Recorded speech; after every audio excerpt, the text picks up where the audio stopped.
So adoption, enactment and enforcement of the Constitution, very important from the preliminary point of view. Right. Here the fourth section, adoption, enactment and enforcement of the Constitution. Adoption, enactment and enforcement of the Constitution.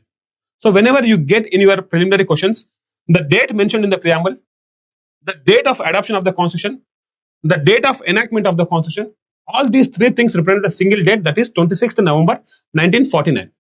Kindly do not confuse with the date of enactment. So the date of enactment is also the 26th November 1949 itself. Right? Kindly don't confuse that the date of enactment is 26th January 1950. No, it is not true. So the date of enactment is 26th November 1949 only. Because it was enacted on that particular day, then only certain provisions of the Constitution came into being. The provisions related to elections, the provisions related to citizenship, they came into being on the date of enactment itself, that is 26 November 1949. On 26 November 1949, only certain provisions came into immediate effect, and these include provisions related to citizenship, elections, provisional parliament, temporary and transitional arrangements, and the short title of the Constitution. So without enactment, these provisions cannot be implemented. So the date of enactment is 26 November 1949 itself. Because of such reasons, certain provisions came into being, which are related to elections, which are related to provisional arrangements, right, which are related to citizenship, right. So the three dates, the date mentioned in the preamble, the date of adoption of the Constitution, the date of enactment of the Constitution, the three represent the same thing, that is 26 November 1949. So here the date of commencement or the date of enforcement, represent 26 January 1950. Got my point? Date of commencement or date of enforcement. Date of commencement, date of enforcement of the Constitution represent 26 January 1950. On January 26, 1950, the remaining substantive provisions of the Constitution came into force.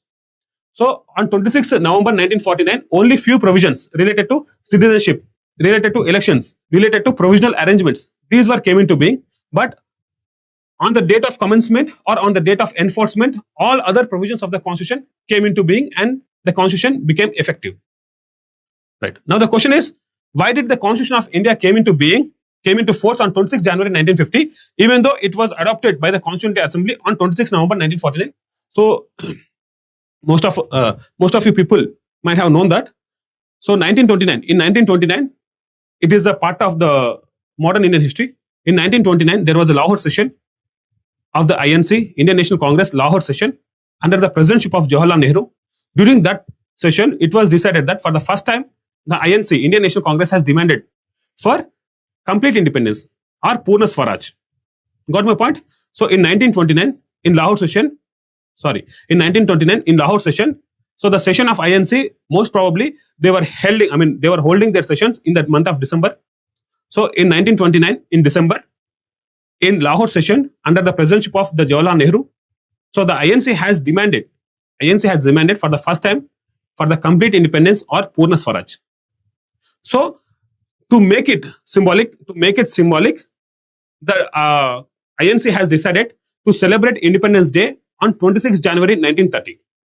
On 26 January 1930, the INC has decided to host a flag as a symbolic expression for the complete independence. As a symbolic expression, the INC has decided in its Lahore session of 1929 to host a flag on 26 January 1930 towards complete independence. For the demand of the complete independence, as a symbolic expression, a flag was hosted on 26 January 1930, and to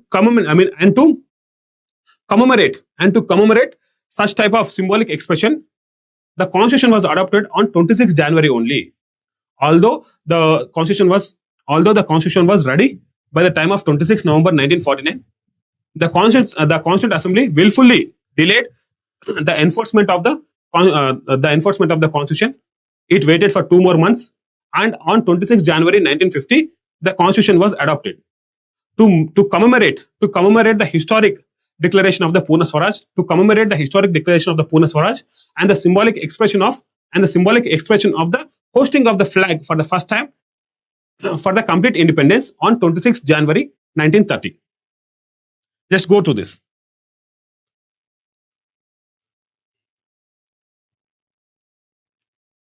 Right.